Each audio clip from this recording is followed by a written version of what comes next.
اور اس حوالے سے صحیح مسلم میں ایک بڑی پیاری حدیث ہے کہ ایک شخص تھا جس کا نام تھا زماد. زماد تو نہیں، عربی میں ضباد کہیں گے، ضاد میم الف دال. اس کے بارے میں مشہور تھا کہ وہ جن نکالا کرتا تھا. وہ مکے آیا کہیں تو اس کو پتا چلا کہ اس طرح مکے میں ایک شخص محمد صلی اللہ علیہ وآلہ وسلم ان کے ساتھ اس طرح کا مسئلہ ہوا ہے. کچھ عرصے سے وہ اس طرح کی باتیں کرتے ہیں. غار میں چند دن کے لیے گئے تھے. لوگوں نے پھر مشورہ کیا تو اس نے کہا کہ مجھے نبی علیہ السلام کے پاس یعنی محمد کے پاس لے چلو. وہ آیا، اس نے بڑے یعنی اخلاقی انداز میں کہا کہ اے محمد، اگر آپ چاہیں تو میں آپ کا علاج کر سکتا ہوں. میں جنات کا، اسیب کا، اس طرح کا جو سایہ وغیرہ ہوتے ہیں میں اس کا علاج کرتا ہوں. تو آپ صلی اللہ علیہ وآلہ وسلم سے اس نے کہا کہ آپ بتائیں آپ کیا بیان کرتے ہیں، آپ کو کیا پرابلم ہے. تو آپ علیہ السلام نے چند الفاظ پڑھے، ان الحمد للہ نحمدہ ونستعینہ ونستغفرہ. بے شک تمام تعریفیں اللہ کے لیے، ہم اسی کی حمد کرتے ہیں، اسی سے مدد چاہتے ہیں، اسی کی طرف رجوع لاتے ہیں. من یہدہ اللہ فلا مضل لہ، جسے اللہ گمراہ کر دے، جسے اللہ ہدایت دے دے، اسے کوئی گمراہ نہیں کر سکتا. ومن یضلل، اور جسے وہی گمراہ کر دے، فلا ہادی لہ، اسے کوئی ہدایت نہیں دے سکتا. واشہد ان لا الہ الا اللہ وحدہ لا شریک لہ، اور میں گواہی دیتا ہوں کہ اس اکیلے اللہ کے سوا کوئی معبود نہیں ہے. واشہد ان محمدا عبدہ ورسولہ، اور محمد صلی اللہ علیہ وآلہ وسلم اس کے بندہ ہے خاص اور رسول ہے. اس کے اوپر ایسا روب طاری ہو، اس نے کہا یہ آپ نے کیا کلام پڑھا؟ دوبارہ پڑھے، دوبارہ پڑھا. اس نے کہا ایک دفعہ پھر سنائے. ابھی قرآن تو پڑھا ہی نہیں تھا، صرف آپ نے اپنے خطبے کے الفاظ پڑھے. تیسری دفعہ جب اس نے سنا، اس نے کہا واللہ ایسا کلام میں نے کبھی نہیں سنا. آپ اپنا ہاتھ بڑھائیں، میں آپ کے ہاتھ پہ بیعت کروں، میں اسلام قبول کرتا ہوں. یہ صحیح مسلم میں حدیث ہے. تو وہ آیا علاج کرنے تھا، اس فیلڈ کا ایکسپرٹ تھا. جس طرح آپ دیکھ لیں کہ جادوگروں نے اسلام قبول کر لیا تھا، ان کو پتہ چل گیا تھا کہ موسیٰ علیہ السلام جو کچھ کر رہے ہیں یہ جادو نہیں ہے. کیونکہ ہر ایکسپرٹ اپنی فیلڈ کو جانتا ہے. ایک ڈاکٹر کو پتا ہے کہ ڈاکٹر زیادہ سے زیادہ کیا کر سکتا ہے، اور اس کے سامنے کوئی ایسا ایکسپیرینس آ جائے وہ کہے گا یہ ڈاکٹری میں پاسبل نہیں. جادوگروں کو بھی پتا تھا کہ جادوگر آنکھوں کا دھوکہ کرتے ہیں، یہ تو فزیکلی کر کے بتا رہا ہے، یہ جادو نہیں. تو جادوگر جن کی بیس پہ فرعون اکڑا ہوا تھا وہ تو مسلمان ہو گئے. اس کے بعد تو فرعون کو ویسے ہی مسلمان ہو جانا چاہیے تھا، لیکن نہیں ہوا، ہدایت اس کی قسمت میں نہیں تھی. یہاں پہ بھی مشرکین عرب جو بار بار کہتے تھے اس پہ جنات کا اثر ہے، جو جنات کا ایکسپرٹ ہے وہ کہہ رہے کہ یہ جنات کا اثر نہیں ہے، اور وہ مسلمان ہو گیا. اس کے بعد گنجائش رہتی تھی کہ مشرکین عرب نبی علیہ السلام پہ ایمان نہ لاتے، لیکن وہ قسمت میں ہدایت. اور لوگ کہتے ہیں جی اللہ کے نبی زندہ تھے، لوگ پتہ نہیں کیوں نہیں بات مانتے تھے. آج اللہ کے نبی کی بات مان رہے ہیں لوگ. وہ تو ان سے بہتر تھے، وہ کافر تھے، کم از کم ڈٹے تو ہوئے تھے نا. یہ مسلمان ہو کے اللہ کے نبی کی بات ماننے کے لیے تیار نہیں ہے. تو میں تو آج کل کے مسلمانوں کو دیکھتا ہوں تو مجھے اندازہ ہو جاتا ہے کہ واقعی یار ایک بندہ نبی کو مان کے بھی نبی کی نہ مانے تو یہ تو بڑا مسئلہ ہے، اور ایک بندہ نبی کو مان ہی نہیں رہا وہ اس کی نہ مانے تو وہ چھوٹا مسئلہ. یہ جو آج کہہ رہے ہوتے ہیں نا جی وہ کاش تیرے زمانے میں ہوتا تو میں تیرے قدموں سے لپٹ جاتا، کبھی میں تیری جوتیوں کا تسمہ ہوتا، یہ کچھ ہوتا. میں کہنا رفع دین پھر بھی نہ تو شروع کرتا. تو کہنا ہم لوگ کہیں گے کہ یار ایک مکھیا میں مارنا ہے.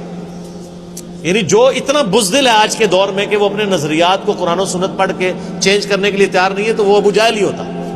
یہ ضروری نہیں ہے کہ تیرے ہوتے جنم لیا ہوتا تو ابو بکر عمر عثمان و علی ہوتا رضی اللہ عنہ مجمعین. نہیں، عین ممکن ہے کہ ابو جہل ہوتا، عبداللہ ابن ابی ہوتا. یہ بات کرنا بڑا آسان ہے، تیرے ہوتے جنم لیا ہوتا. یہ ساری کہانی ہے میرے بھائی، یہ بڑا مشکل کام ہے. یہاں پہ آپ دیکھ لیں نبی علیہ السلام کے کارٹون بنتے ہیں تو جنہوں نے داڑیاں نہیں رکھی سب سے پہلے وہ آ کے بینک توڑتے ہیں، شیشے توڑتے ہیں، گاڑیوں کو آگ لگاتے ہیں عشق رسول کے نام میں. انہی کو کہہ دیں کہ یار داڑھی رکھ لو، نال ہی ٹھوس. حالانکہ ہونا یہ چاہیے کہ ان کافروں نے نبی علیہ السلام کے جو کارٹون بنائے ہیں اس میں نبی علیہ السلام کی مبارک داڑھی میں بم رکھ کے نا انہوں نے اس طرح کی شکلیں بنائی ہیں.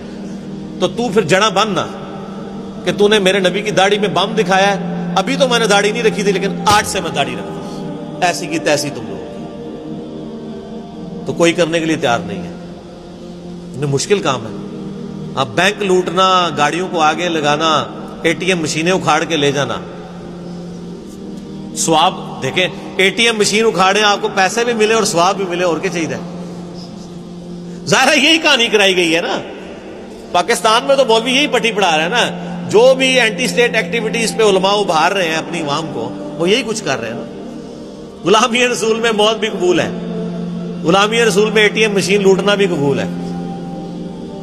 تو سر پھر ایسی غلامی تو ہر بندہ کرے گا نا. دوویں جہان دی مٹھے پاؤں کہ مشین بھی لوٹ لی اور جنت بھی پکی کروا لی. تو یہ ساری باتیں کرنا یعنی آسان ہے، یہ دعوے کرنا آسان ہے، لیکن حقیقت ہے کہ یہ بڑا مشکل کام ہے سچائی کو قبول کرنا. تو اللہ تعالیٰ فرماتا ہے کہ تمہارے صاحب مجنون نہیں ہیں، ان پہ کوئی جنات کا اثر نہیں ہے. اور پھر نبی علیہ السلام کا کریکٹر بھی ان پر گواہ تھا. جنات کے اثر والے لوگ تو بہکی بہکی باتیں کرتے ہیں. جس پہ جنات کا اثر ہو وہ یہ لوگوں کو کہے گا کہ اپنی بچیوں کو زندہ دفن نہ کرو، اپنے ماں باپ کے ساتھ اس نے سلوک کرو، اس خدا کی عبادت کرو جس نے تمہیں بے قدر پانی سے پیدا کیا ہے. اس طرح کی اخلاقی اقدار جس پہ جنات کا اثر ہو تو اس طرح کی باتیں تو نہیں کریں. پھر سورہ یونس میں اللہ تعالیٰ شروع میں آیت نمبر 14، 15، 16 میں آپ کو ملے گا. اللہ تعالیٰ فرماتا ہے کہ یہ کہتے ہیں کہ اے نبی ان سے فرما دو اگر اللہ نہ چاہتا تو میں کبھی قرآن تم پہ نہ پڑھتا. اور یہ کافر کہتے ہیں کہ نبی اس قرآن کو بدل دو یا کوئی اور قرآن لے آؤ، یعنی یہ تو بہت سخت قرآن ہے. اے نبی تم فرماؤ کہ مجھے کوئی حق حاصل نہیں کہ میں اپنی مرضی سے اس قرآن کو بدل دوں. میں تو خود اس وحی کا پابند ہوں جو اللہ کی طرف سے میری طرف آتی ہے. قل انی اخاف ان عصیت ربی عذاب یوم عظیم. اے نبی یہ بھی فرما دو کہ بالفرض اگر میں بھی اپنی خواہش نفس سے کچھ ایسا معاملہ کرتا ہوں، اپنے رب کی نافرمانی کرتا ہوں، تو میں بھی ڈرتا ہوں کہ بڑے دن کا عذاب مجھے بھی آ پکڑے گا.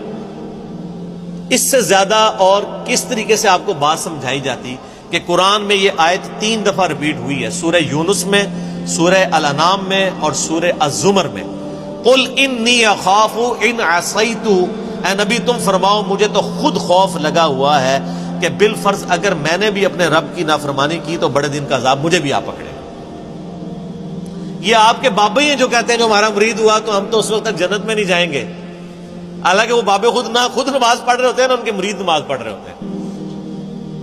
نماز کا پوچھے کہتے ہیں مدینہ شریف پڑھتے ہیں. ان سے کہیں کوئی ضعیف حدیث دکھا دیں کہ نبی علیہ السلام جب مکے میں تھے تو مدینے آ کے نماز پڑھتے تھے اور جب مدینے میں تھے تو مکے جا کے نماز پڑھتے تھے. کہانیاں. اور بلکہ میں نے اس کہانی کی تو وہ انجینئرنگ کی ہے کہ صحیح مسلم میں حدیث ہے کہ نبی علیہ السلام نکلے تو بنو سلمہ کے کچھ لوگوں کو دیکھا مدینہ شریف میں، وہ کھڑے ہوئے تھے. آپ نے میں کیوں کھڑے ہو یہاں پہ؟